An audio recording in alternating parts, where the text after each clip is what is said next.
This chapter was pretty interesting because they're actually pushing Kenjaku to its limits to where we were able to see Kenjaku use techniques that we wouldn't think that he was able to do, and especially in a sneaky way, because throughout the chapter, Chozo and Yuki's plan was actually working, where they were giving Kenjaku a run of his money, and to the point where half of the chapter you just see Yuki and Chozo actually beating up Kenjaku, but Kenjaku was able enough to manipulate and counteract those attacks and was able to get the upper hand, especially towards the last page of the chapter, where he was able to use a mini Uzumaki, which is really, really fantastic because every time we see Kenjaku use the Uzumaki, it's always this giant big circle, but this time it's this little quarter size Uzumaki,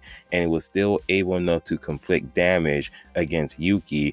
And on top of that, they were able to figure out how long is his gravity a technique is, which is only 6 seconds, which he automatically used on Chozo. So we start off the chapter as we go on ahead and finish the flashback what was in chapter 203, because Chozo was telling Yuki and Tegan about the fact that he's going to go on ahead and face against Kenjaku while they go on ahead and analyze his abilities and how he do his domain.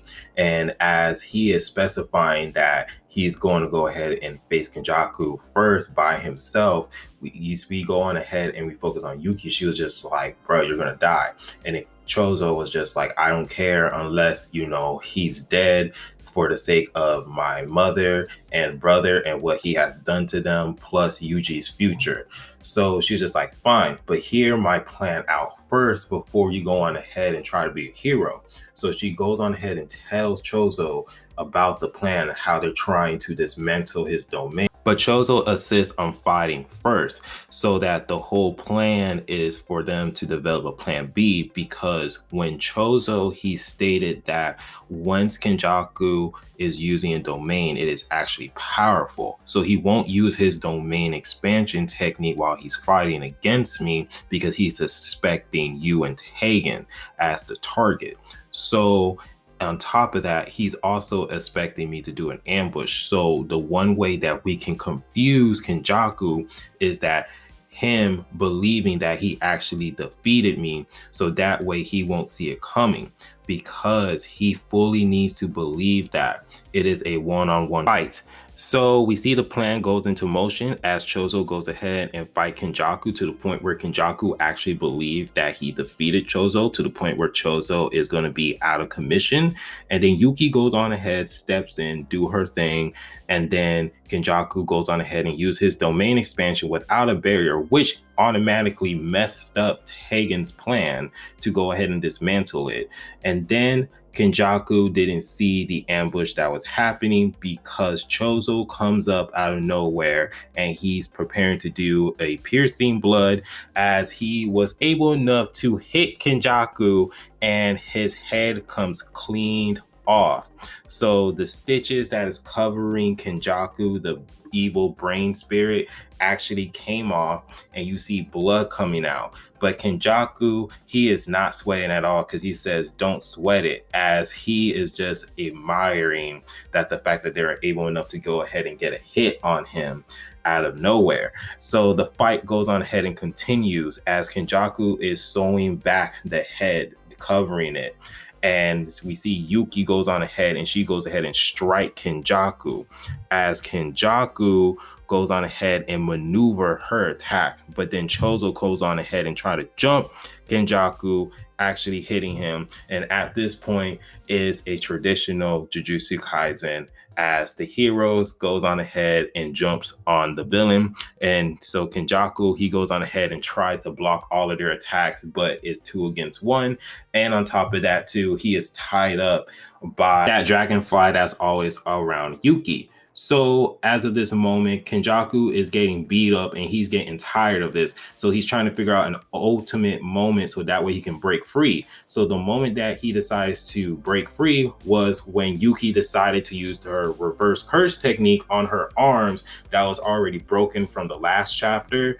And so as of this time, Kenjaku decided like, all right, it's time. So he squeezed out of the grip of that dragonfly and he goes on ahead and tries to move because he kept getting his ass beat by getting jumped. So Yuki's just like, nah, bring your ass over here. So she used her dragonfly as a whip to go on ahead and try to hit Kenjaku as she shattered the ground that's underneath him. And during the rubble, we see Chozo goes on to the charge, try to attack him and the dragon. So as they're getting closer, Kenjaku was just like, I'm done with y'all foolishness. So he goes on ahead and used his gravity magic, which surprised and stunned Chozo because he was just like, damn, he's already recovered his curse technique.